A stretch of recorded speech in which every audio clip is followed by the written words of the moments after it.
Today I'll tell you why America should be happy that Chinese leader Xi Jinping is staying in power, and why China's economy is doomed, yet Xi Jinping, the Chinese leader, is happy about it.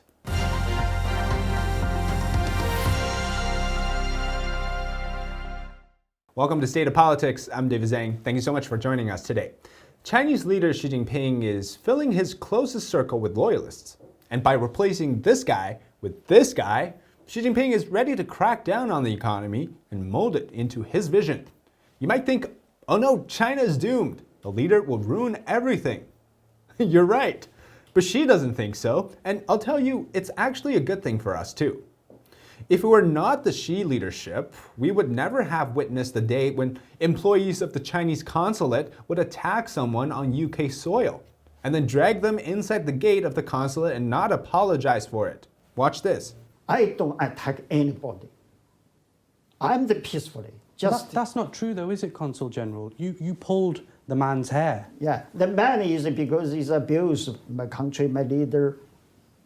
I think it's my duty.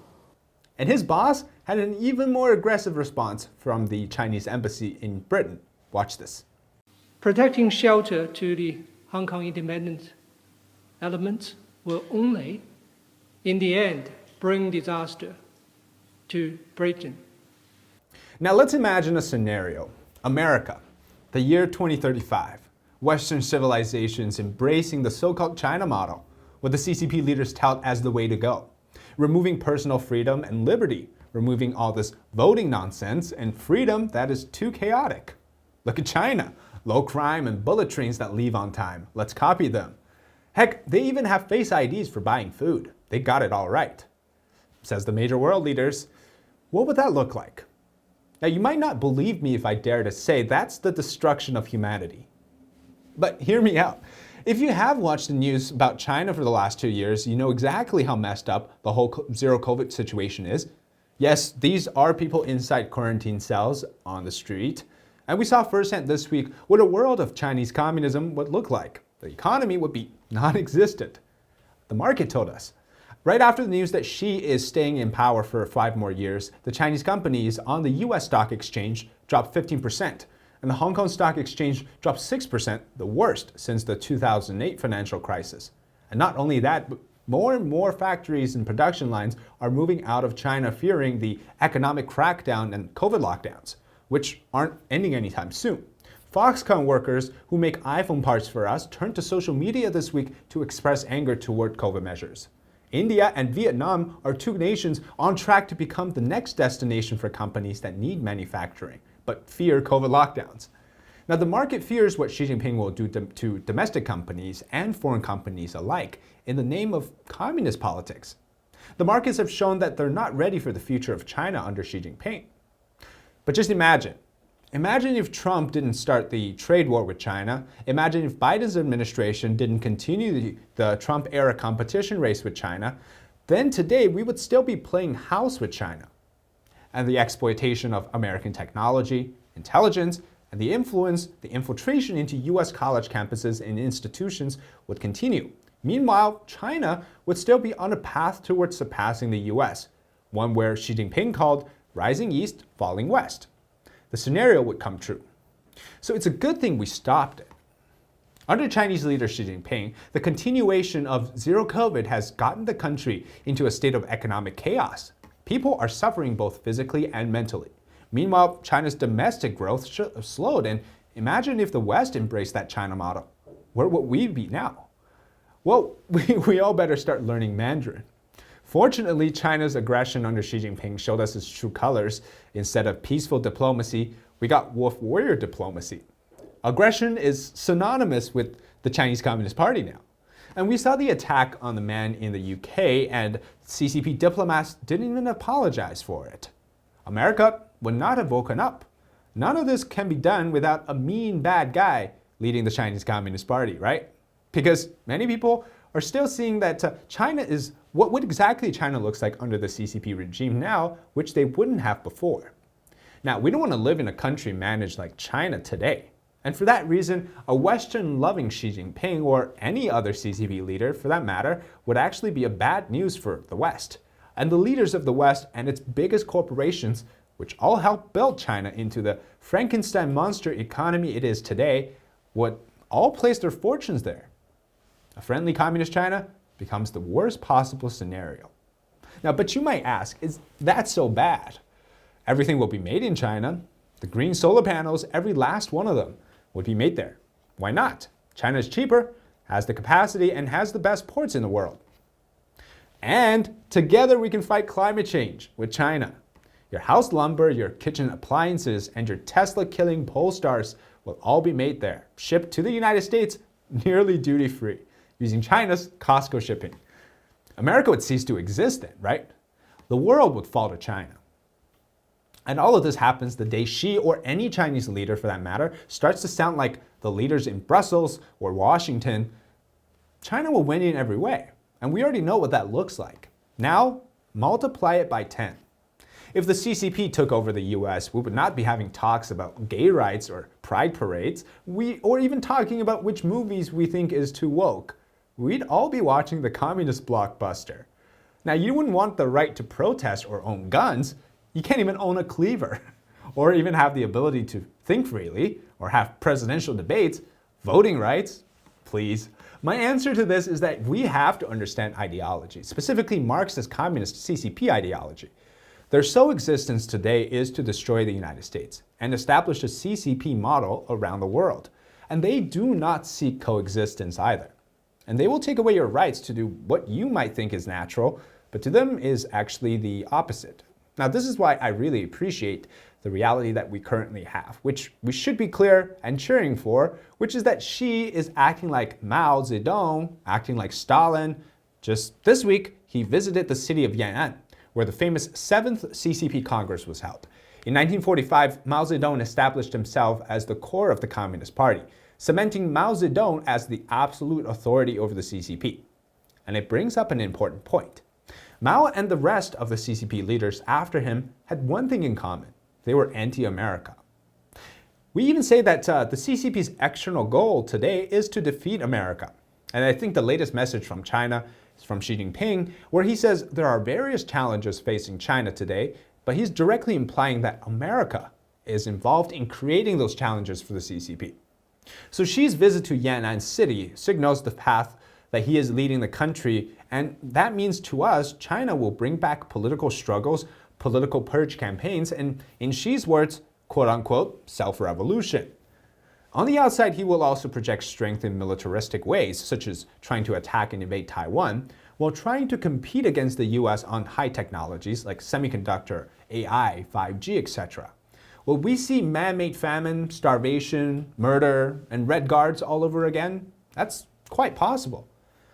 The pessimistic view of China and the suffering of the Chinese people today is actually just a reality. It's very sad. Yet the optimism is that the US has a real opportunity to continue a strong policy against the CCP.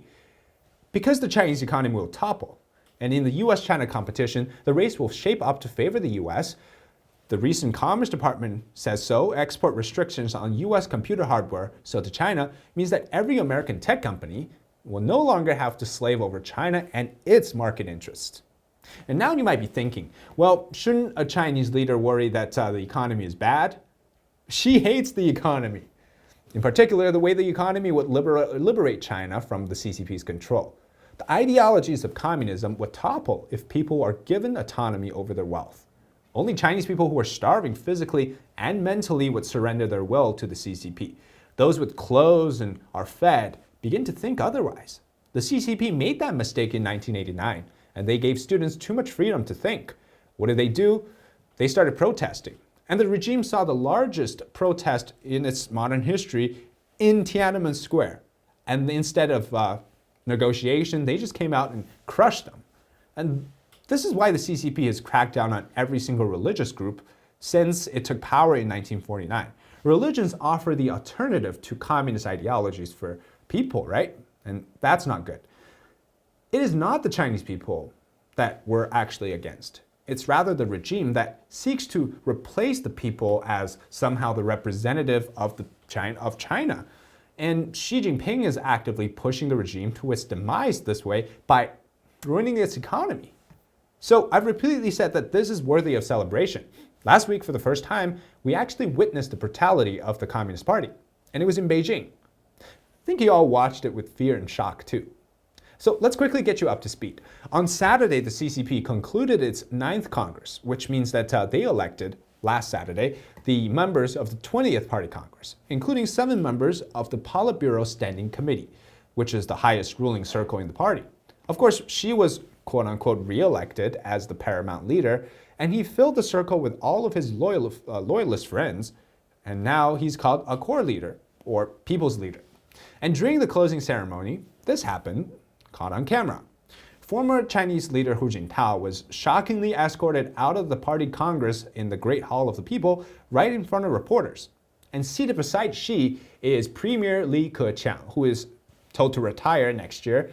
He's seen as one of the few members of the Politburo Standing Committee from the last Congress, the top ruling body of the CCP.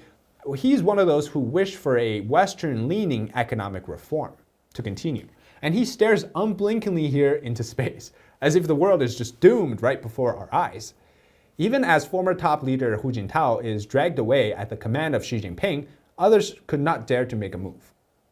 It shows us brutality, but fragility too. How easy is it for a communist leader to meet their demise? It is Hu Jintao today, but could be Xi Jinping tomorrow.